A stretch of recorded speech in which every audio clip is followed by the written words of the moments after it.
मला माहिती होतं तुम्हाला हे आवडणार नाही. नाहीतर काय. आजा तू फिट आहेस का नाही हे सांगायलाच तू यांना इकडे बोलवलंस ना. वय मामा, नाना, आई, जीजी, मला कळतंय तुम्ही सगळी माझ्या काळजीपोटीच बोलताय.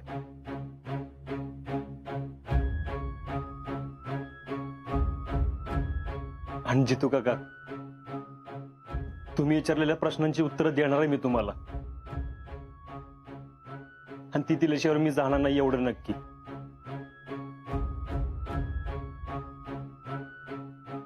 मी जाऊ नये म्हणून मामा, जीजी, मामी, तुम्ही माझ्याशी आबोला धरला, माझ्याशी बोलणं सोडलं. यावरून तुमच्या सगळ्यांची अजिबात इच्छा नाही हे कळतंय मला. अरे कळतं तर ओळख काय नाही तुला, का ओळख नाही तर शहा नाहीस. सोन्यासारखी बायको आहे तुझी इथं. मग इथं राहा की, चार चौघासारखा संसार कर. अरे माझी परतून मला बघू देत, माझ्या अंगा खांद्यावरती खेळू देत. आजा अरे एवढी ती इच्छा माझी पुरी कर की तू. अगं जीजे, अगं ते मी आर्मीत असून सुद्धा होऊ शकतं की ग. घ्या बघा, ये रे माझ्या मागले म्हणतात का नाही ते असं. नाना, आई, सुमन काकी, तुम्ही सगळे मला बोलला ते काळजीपोटी बोलला.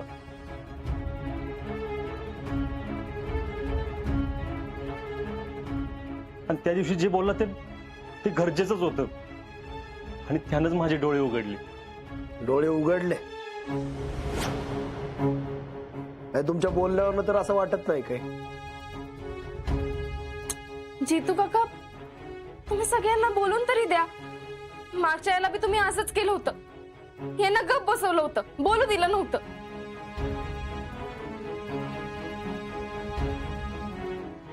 त्यांना काय बोललं की तुला पटत नाही,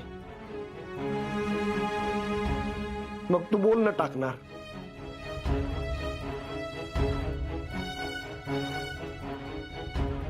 मग काय करायचं आम्ही.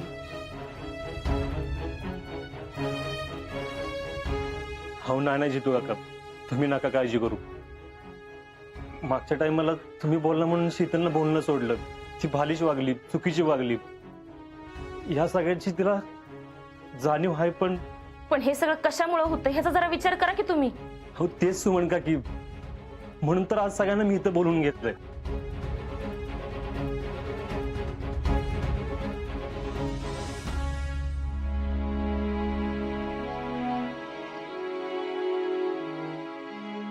हे बघा, असं बोलून किंवा भांडून हे प्रश्न नाही सुटणार. त्यानं कुणाचंच भलं होणार नाही ना, कुणी आनंदी राहू शकत. तुम्हाला सगळ्यांना असं वाटतं की मी परत आर्मीत जाऊ नये, आणि मला आणि शीतलला वाटतं की मी परत आर्मीत जावं.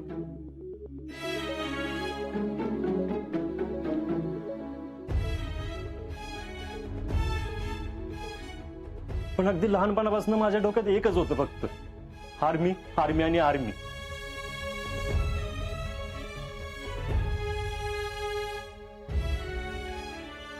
आणि हे तुम्हाला प्रत्येकाला माहितीये. हे तुम्हाला असं का वाटतंय हे माहितीये मला.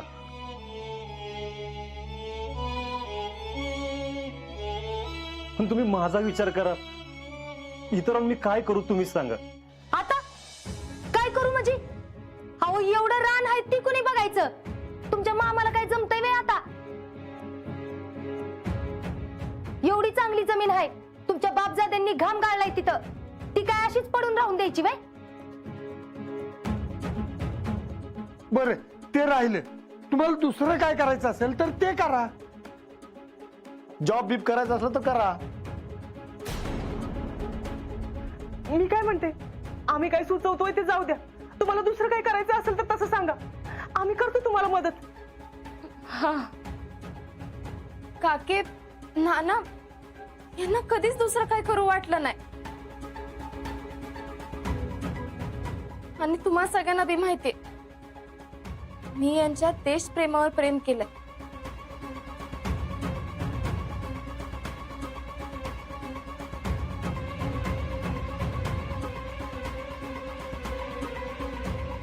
त्यांच्यासाठी माझ्यापेक्षा जास्त देश महत्वाचा आहे याचा मला अभिमानच आहे की.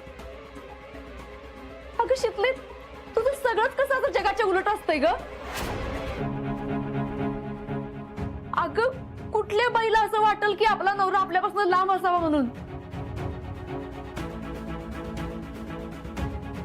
पण ते पण एवढा जीव धोक्यात घालून एवढ्या लांब बॉर्डरवर. त्यापेक्षा इथं राहिलेलं काय वाईट आहे. आई तुम्ही तिच्यावर चिडू नका आई. हे बघा, तुम्ही माझं ऐका. तुम्ही आता जे काय काय सुचवलं त्यातलं मला काहीच करायचं नाही.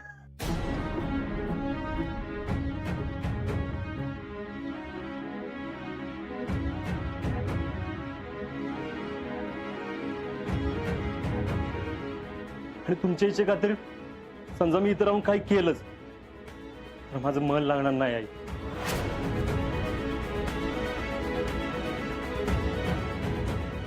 मी ते लईत लई महिनाभरात सोडून देईन. आता तुम्ही जर सगळं ठरवलंच आहे तर मग आमच्याशी बोलून वाद कशाला घालताय. हो असं नाही मामी. हो मला आर्मीत जायचंय, पण तेच तुमच्या सगळ्यांच्या आशीर्वादासकट.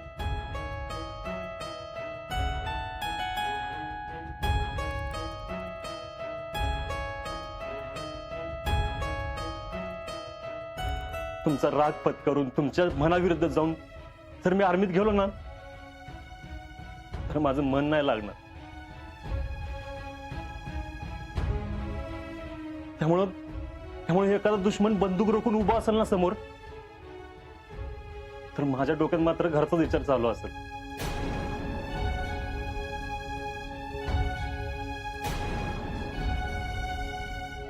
हो तुमच्या सगळ्यांच्या आशीर्वादाशिवाय मी नाही लढू शकणार. माझं घर सुखरूप आणि निश्चिंत आहे म्हटल्यावर मला बी लढायला जोश येतो. आणि आता तर मला बढती मिळाली, माझी जबाबदारी अजून वाढली. आता तर मला देशाची सेवा अजून चांगल्या प्रकारे करता येईल. आणि आता हे लगेच बॉर्डरवर बी जाणार नाहीत. म्हणजे अहो म्हणजे 3 महिने तरी या ऑफिस मध्ये काम करतात, आर्मीच्या ऑफिस मध्ये. आणि मग त्यानंतर त्यांना बॉर्डरवरती बोलून घेतलं जाईल. वय पोरानो, फक्त आजचं मरण उद्यावर ढकललं असंच नव्ह ना. आजा, अरे तुझ्या हाताला लागलं आणि माझा धीर सुटला बघ. उद्या तुझ्या जर जीवाला काय बरं वाईट झालं तर मी जगू शकणार नाही, तुला माहितीये पोरा. आणि दुर्दैवाने तसं काय झालं तर आम्ही कुणाच्या तोंडाकडे बघायचं रे बाळा. जिजे अगं मला कळतंय की अगं पण मरण काय कसं बी येऊ शकतं जिजे. उद्या काय होणार आहे हे कुणाला माहितीये सांग बरं. रानात काम करताना साप इचू जाऊन नाहीतर मोटारीला करंट बसून जीव जाऊ शकतो. अगं मरण कुणाला सांगून येत नाही जिजे. आणि आपण जन्माला आलोय म्हणल्यावर कधी ना कधी तरी आपल्याला जायला लागणारच आहे.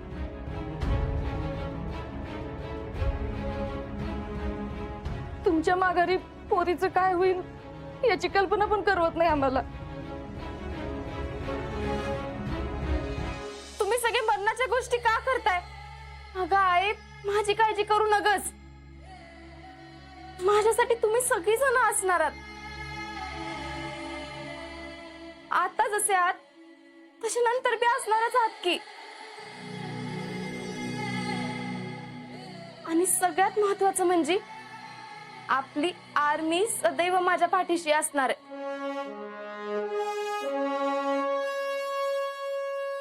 मग कशाला खचून जायचं आपण. अरे मी तर म्हणते यांच्या जीवाचं काय बरं वाईट होईल असा विचार बी नको आणायला आपण आपल्या मनात.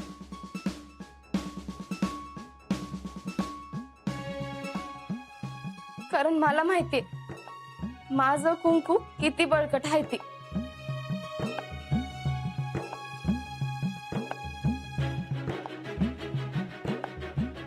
किड्या मुंग्यांगत तर रोज माणसं मरतात, पण जो शहीद होऊन अमर होतोय का नाही तो असतोय फौजी.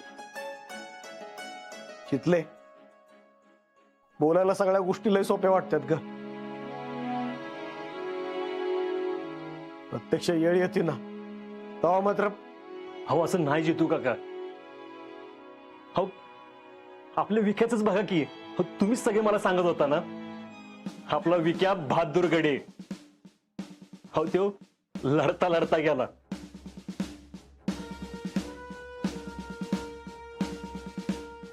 मावशीला आपला तरणा पोरगा गेला याचं दुःख आहे, पण त्याच्यापेक्षा जास्त तो अमर झाला ह्याचा तिला अभिमान आहे. हो 10 रुपयाच्या कपनात काय खून बी गुंडावून जातो, पण तिरंग्यात लपटून जायची शानच वेगळी असते.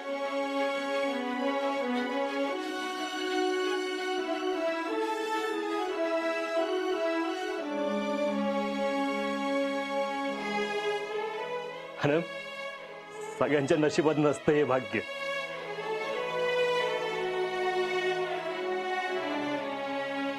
आज बॉर्डरवर जी काही परिस्थिती आहे त्याला तोंड द्यायचं सोडून प्रत्येकानं जर पाठ दाखवली ना तर आपला दुश्मन आपल्या घरापर्यंत येईल. पटतंय ना तुम्हाला?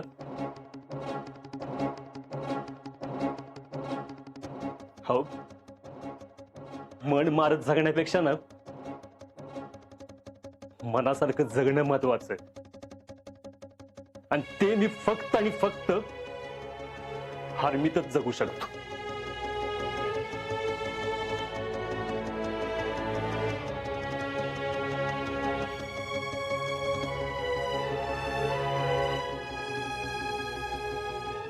जीजी, मामा, नाना, आई, आम्हाला मान्य आहे. आम्ही लहान आहोत म्हणून तुम्हाला काळजी वाटते, पण ह्यो निर्णय आम्ही लई विचार करून घेतलाय, आणि माझी काळजी अजिबातच करू नका तुम्ही.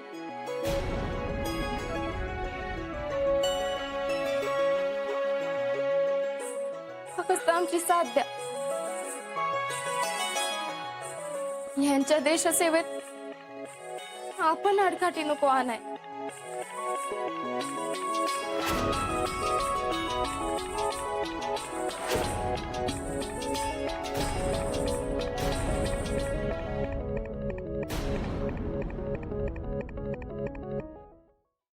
होय पोरा, पण आतड्याची माया कुठं तुटते करवाळा. पण आजा, शीतल, काय बी म्हणा तुम्ही, पण तुम्ही आमच्या सगळ्यांच्या डोळ्यात अंजन घातलं रा.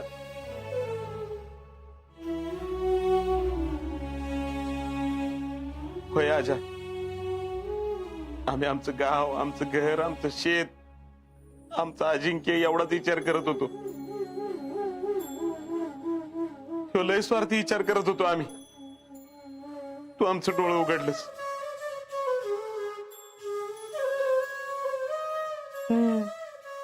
कळली बघ सगळी.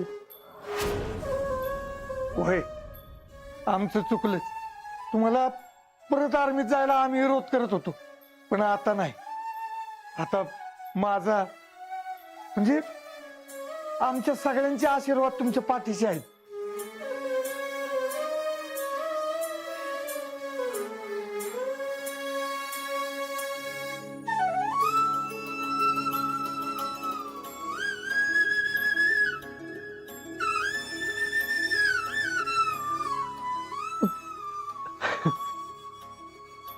खरं होय म्हणजे मला परत जाण्यापासून आता कोणच अडवू शकत नाही. हा शिकले जे जे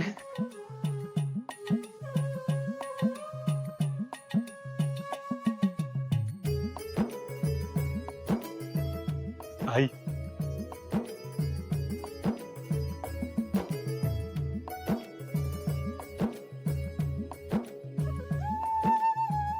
चितू काका,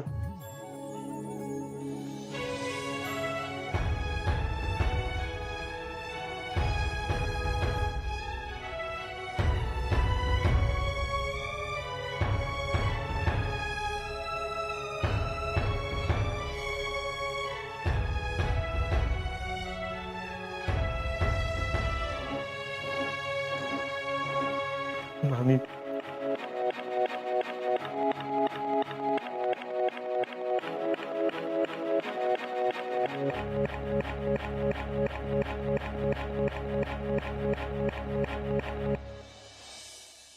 अरे क्या बात आहे एव्हरीबडी इन द हाऊस. हा सगळंच हॅपी दिसते. फौजींनी बातमी सांगितली काय? काय फौजी, अहो आम्ही येणारच होतो, जरा तरी वेट करायचा. होय, आजा पण आता एकदम फिट झालाय आणि त्याच्या आर्मीत जाण्याला पण कुणाचा विरोध राहिला नाही, त्यामुळे सगळी खुश आहेत. अहो ती नाही बातमी. मग कसली बातमी हो? फौजींचं लोन मंजूर झाले.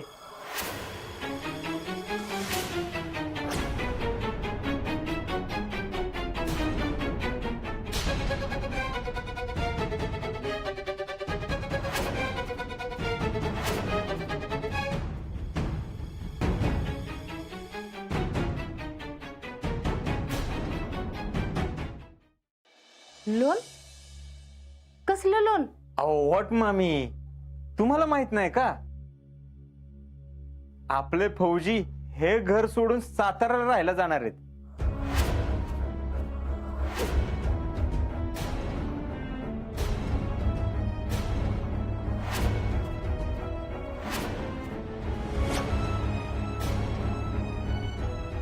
आणि त्यासाठीच तर लोन घेतलं होतं.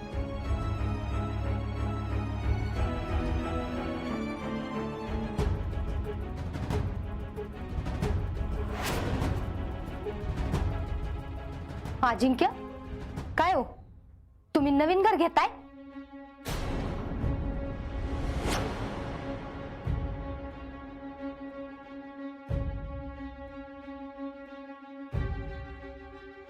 आओ काय बी काय बोलते तुम्ही? तुम्हाला गंमत सुचते अजिंक्य? आओ यांना चेष्टा करायची सवयच आहे बघा. आओ काय तुम्ही पण? हो, अजिंक्य आर्मीत परत जाणार म्हणून सगळेजण खुश आहेत, दुसरं काय नाही. काय ग शीतल? आणि एवढं मोठं राहतं घर सोडून कशाला कुठं जातील ते? अहो ह्या घरावरनं एवढं वाद झालं, पण आमच्यात कधी म्हणून आडवी भीत उभी राहिली नाही. आणि असं घराचा उमरा सोडून बाहेर जायचा विचार तरी कसा मनात येईल कोणाच्या? अगं आजपासून काय नाही बघितलं या घरानं. सगळी सुख दुःख पचवून अजून भक्कम उभा आहे माझं घर. आणि ते बी सगळ्यांना एकत्र करून, एकत्र बांधून. आता काय आमच्या कानावर जे आलं, जे ऐकलं ते बोललो आम्ही. आणि लोकांचं काय होतं वा, 10 जण 10 तोंडाने बोलणार, खोटं असेल. हो खोटं असेल कुठं? खोटच आहे ती. काय ग शीतल, खोटच आहे ना? ते खरं काय ते तुमचं तुम्हालाच माहिती बाई. तसं असतं तर त्यांनी आधी सांगितलं नसतं का? हा आहे का नाही? काय मी पण असं आहे का नाही, मला आधीच कसं लक्षात आलं नाही काय माहिती. असू दे, काय आपल्या अजिंक्य घरी न सांगता काय सुद्धा करणार नाही, आहे का नाही?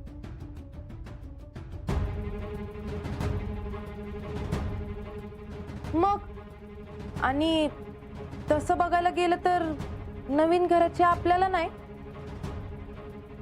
शीतलच्या घरच्यांनाच गरज आहे.